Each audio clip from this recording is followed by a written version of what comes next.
100 years from now, or 7 generations, they're going to look back and they're going to look exactly what we did at this very important time in history. When the world was collapsing, did we fight to keep it, or did we fight to destroy it? I just know that on my side, I stay alive. On the other side of this argument, I don't live.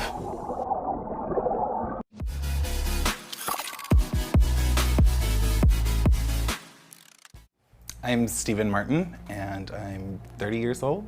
I'm a health activist or an advocate around the country for health policy. So I mainly grew up in Southern California, grew up going to the beach a lot, bonfires, was captain of the swim team in high school. And I was recruited by Armani to sell clothing with them. That led me to going to New York City. I got to be in fashion, work in Soho, one of the coolest neighborhoods in all of New York. And I just got to come into my own, having the world at your fingertips. It was just an extraordinary time. So I tend to chase my ambitions to the furthest extent. So I came back to Los Angeles to go to school. I had gone in for a typical screening for a blood panel and wasn't expecting any results to come back abnormal, but they did. So I was at school when the nurse finally got a hold of me, and she sounded panicked. And that's when they told me I was possibly looking at a diagnosis with cancer. So I had that conversation, you need to leave here and you need to go directly to the hospital. And I was just floored. I felt everything coming out from underneath me. So many things were going on inside of me. I didn't know if I was gonna die or what, because of the shorthand talking from all of the doctors. You're trying to piece things together. It's just this cloud of confusion. You're just trying to make sense of it. So my body just wasn't my own anymore. I was sharing space with this disease and all that comes with it. And they like to call that the new normal. And that's a real tough pill to swallow. My doctor casually mentioned that my medicine was expensive. I didn't understand the medication I was gonna have to be on for the rest of my life was $146,000 a year, every year, forever.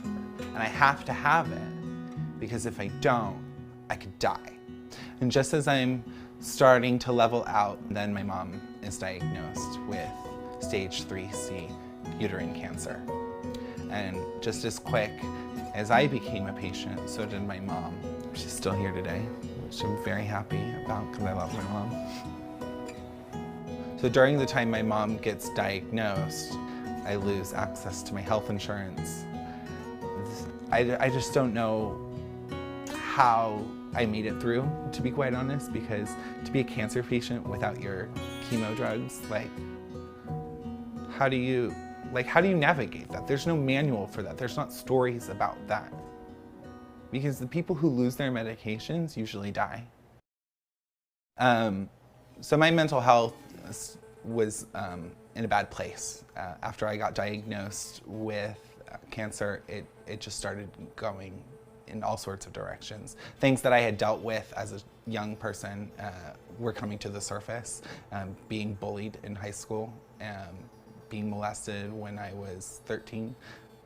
All of these issues kind of came to the surface that I didn't know were boiling down deep inside. As we got deeper into my psychiatry and deeper into my therapy, the treatments and therapies started working. My hands began to settle. My foot stopped shaking. My breath slowed. I could feel my heart beating at a normal rate again. And that's really important, because when you're facing something like cancer, you have to have the full bandwidth of your mental health to be able to survive it. Under the provisions of my Medi-Cal that I get from the ACA, I was able to get all of this specialized healthcare that felt world class. That definitely saved my life. That saved my life. I don't know how passing healthcare will play politically, but I know it's right. Teddy Roosevelt knew it was right. Harry Truman knew what it was right. Ted Kennedy knew it was right. And if you believe that it's right, then you've got to help us finish this fight. In 2010, President Obama signed the Affordable Care Act into law. The Affordable Care Act protects patients by saying that insurance companies can't drop you if you get sick. They can't ignore you if you have a pre-existing condition. It established Medicaid expansions in most of the states. It established that being a woman is not a pre-existing condition. Also, parts of the Affordable Care Act protect LGBTQ communities, which I happen to be a part of.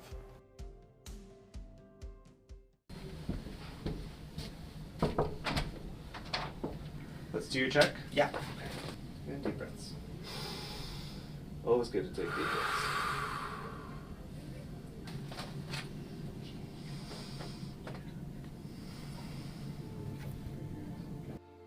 This center has saved my life. You saved my life. The Affordable Care Act allows me to come here.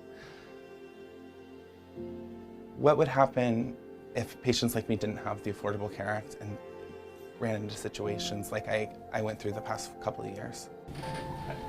Many people would be in serious trouble without these supports, without the safety net that we've put in place. Yeah. And I watched it happen with you. I mean, you're one of my strongest examples of someone who, with access, health is good. Right. Access goes away. You know, your mental health worsened, your physical health worsened, and there was Financial health worsened, and there was I mean, let's just say it honestly, you could have died at that point. You are now someone who can never be without insurance. It can't happen, right? You are in an unusual but unfortunately all too common position of having your life linked directly to this medicine that is linked directly to your ability to pay for it. And without that insurance, you will not be here with us. I'm inextricably linked to a law. Right. Your life is linked directly to what happens in courts and legislatures. I'm so glad we got you through this. Okay, we'll talk to you soon. Mm-hmm.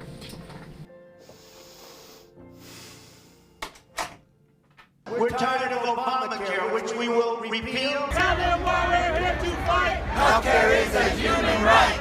I know that I'm experiencing my calling in life. I help pass laws. I help people think of new ones. In California, the Attorney General, Xavier Becerra, is on the front lines of the next big fight in healthcare. In the court system right now, there is a lawsuit to try, in whole cloth, repeal the federal healthcare system of the Affordable Care Act. We're in court because we think to undo a right that now every American in this country has would be foolish. We're not going to stop defending the Affordable Care Act. We're not going to stop defending the tens, if not hundreds of millions of Americans who depend on the Affordable Care Act. Are we a country that leaves people behind? Or in the richest nation on earth, do we start guaranteeing people the right to live with quality, competent healthcare? I know I can fight back against anybody who is going to tell me that the ACA is not worth anything. I am a product of its worth. My life was saved because of this law.